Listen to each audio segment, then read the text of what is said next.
divorce, that one word, it brings up so much fear for so many people, doesn't it? It feels like this huge social failure. Yeah, like a scarlet letter or something. And PG Sebastian points out that the way society reacts often makes it feel like you're brandishing an offensive weapon. Exactly. Even when it's really about self-defense, about just wanting a safe, healthy life. It's that intense pushback, Yeah. you know, the social fallout, the spiritual judgment. Sebastian really zeroes in on that cultural narrative, Hmm. especially somewhere like Ghana, where staying married feels like this do-or-die affair. No matter the cost. Right. And he's challenging that whole idea head on. Hmm. Why is protecting yourself seen as an attack? It's like we treat leaving as some kind of betrayal, Mhm. and the price for that perceived failure, often way higher than the actual freedom you might gain. So today, our mission is really to unpack PG Sebastian's thinking here. Mm-hmm. He argues pretty profoundly that for a lot of people, divorce is actually the beginning of the best days of their A lives. powerful reframe. It really is. And we need to look at why society keeps sort of coercing people into staying in what he calls their own personal hell. And that coercion, it's not subtle. PG Sebastian sees people being actively, coaxed into living in their hell on earth. It's the social pressure, worrying about your reputation. Your religious identity, what the family will say. Exactly. All these external things just seem to matter more than someone's actual misery or depression or even, physical danger inside the marriage. It's like society demands you play the part, Right. or else you face being cast out. And the story of Tiffany, well, it illustrates the potential cost of that pressure in a really stark way. It's incredibly tragic, but it's such a crucial example in his writing. PG Sebastian is very clear in his assessment. He believed Tiffany was likely to die anyway. Whether from the crushing depression caused by the abuse or potentially, well, he mentions even a knife stab wound from her husband. The marriage itself was toxic, fatal. That's the key point. And here's the claim Sebastian makes that really flips the script on how we view these situations. Don't blame the divorce for her addiction and her death. Right, that's the part that's so challenging to the common narrative. It is. Yeah. Because PG Sebastian highlights that her addiction began with pain medication. She was trying to cope with the relentless abuse in her marriage. He described her as mimicking a punching bag. So the awful, toxic marriage was the source of the pain that led to the addiction. Precisely. The divorce wasn't the cause of the downward spiral. It was actually her attempt at survival.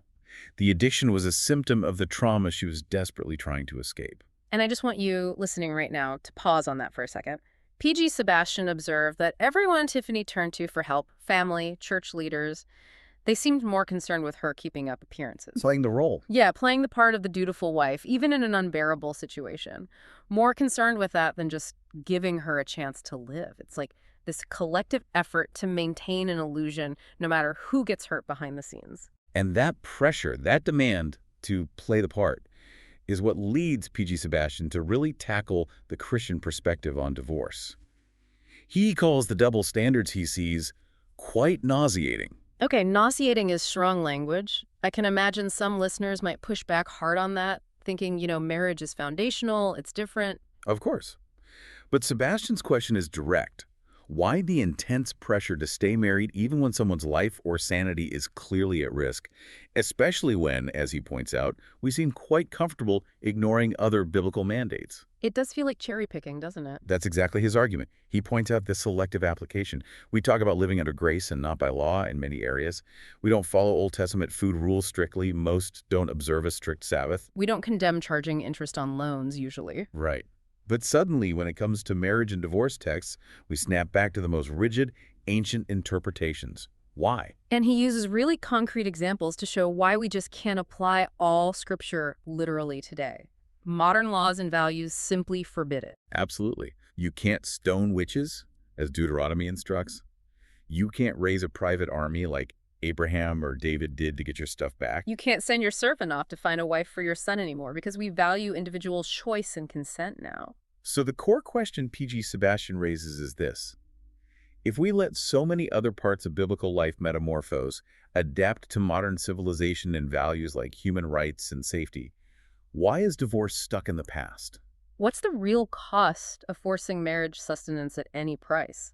Are we sacrificing people for an ideal? That's the calculation he thinks we're getting wrong. And that inconsistency you mentioned, it leads perfectly into his points about contracts and expectations, because modern life, with its independence, really clashes with those older models of marriage. Yeah, he contrasts those old, often arranged, simpler marriages where maybe family stability was the main goal with today. Now it's about independence, choice, personal fulfillment. He says young people's perception shapes their expectation. We're not just looking for survival in a partner anymore. We have very specific ideas about compatibility. Lifestyle, money, worldview, emotional connection. The list goes on. These are, in effect, high expectation contracts we enter into. Okay, so if marriage is seen as this free will contract entered into willingly by adults, why, Sebastian asks, can't people leave without facing all this vilification, stigmatization, and social harassment, especially when they have genuinely legitimate reasons? And this is where the idea of breach of contract becomes really important in his thinking. He acknowledges people make mistakes, getting married maybe under stress or financial pressure or just caught up in the moment, hyper-excitation. Sure, that happens. But he also talks about something more serious, people being actively defrauded. Defrauded. Okay, unpack that. What does he mean by fraud in a marriage context? He's talking about a fundamental breach of honesty, like a breach of utmost good faith. That's the basic level of truthfulness you expect when entering a major agreement. So if someone lies about who they are, their intentions, their finances, maybe their health, their past, and that lie completely undermines the whole basis of the relationship. Exactly. That's fraud. And Sebastian argues that if there's that kind of fundamental breach in the marital contract, there has to be room for a remedy. Just like any other broken contract in modern life, there should be a way out. But then you always get the spiritual argument popping up. It's not just a contract, it's a covenant. How does Sebastian address that? He tackles it directly by questioning what we even mean by a broken covenant. He points out that people break Bible-based covenants all the time, often privately. Like the commitment to holiness, staying washed by the blood of Jesus. We all fall short. Right. His point seems to be that God looks at the heart, the intent. If the covenant has already been shattered by one person through, say, abuse or deceit or abandonment, why should the innocent party be chained to the wreckage forever? And he uses a really powerful analogy to challenge the idea of failure here, the story of the Samaritan woman at the well. Regina Samaria, he calls her. Yes. Think about that story. She was with her fifth man, and he wasn't her husband when she encountered Christ. A very complicated marital history, to say the least. Extremely. Yet, Sebastian emphasizes, she became arguably the biggest evangelist of all time.